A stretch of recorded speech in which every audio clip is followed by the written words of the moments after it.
I became convinced that this one hospital wasn't treating patients, but it was choosing them. This happened after I was in a severe car accident. It wasn't anything too serious, but I had a broken arm, a concussion, and a couple cracked ribs. So the hospital admitted me overnight just for observation, and everything seemed pretty normal at first. The nurses were very kind. The doctor explained what my injuries were to me. I figured that I would be out in the morning. Around midnight, another patient was wheeled into the room just across the hall. And I remember he looked terrified, honestly. And he just kept saying, "Why won't anybody tell me what floor we're on?" And the nurse just kind of moved the curtain. After that, I didn't hear another peep from that guy across the hall. And then a couple hours later, I had a nurse, and she walked in. She had like a stack of paperwork. And she looked at my wristband and she said, "Oh, I'm so sorry, like wrong patient." I kid you not, 15 minutes after that, two people came into the hallway with an empty gurney. And they looked inside my room and they said, "Is this the one?" And then the other person said, "No, not yet." Like, what is that supposed to mean? Not yet?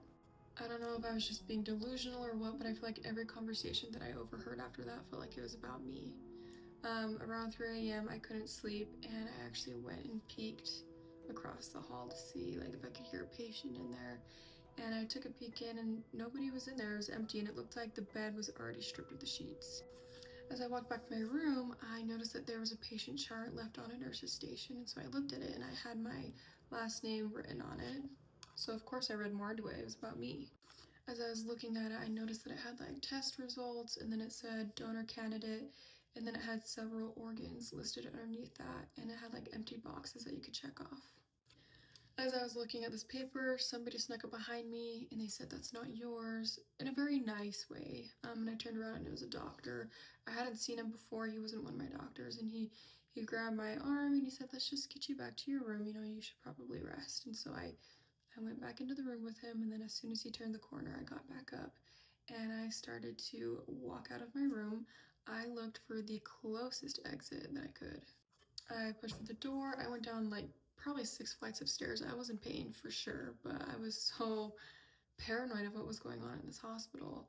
Once I got to the end of the staircase, there was a security guard, and he asked me like, "Are they already like discharging you or whatever?" And I said, "Oh, I just need some air." And so he just pointed to the entrance for me. He didn't hesitate. The second I got outside, I kept walking. I did not stop. I went to the nearest gas station and I called one of my loved ones to pick me up. And then I had them take me to a different hospital. And after I was admitted there, they transferred over my files from the other hospital. The doctor at my new one told me that every lab and every scan transferred properly, and that was great. And then he just was going through some other details, and he said that I was discharged at 2:48 a.m.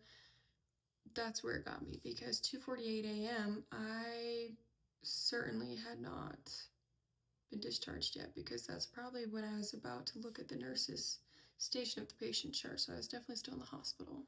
I don't know, in my head I've spent years trying to figure it out. Maybe because I was concussed, maybe I was just seeing things or being delusional, or maybe I was looking at somebody else's paperwork. I'm not sure, but I'm not sure what they had going on in that hospital. It didn't feel right though.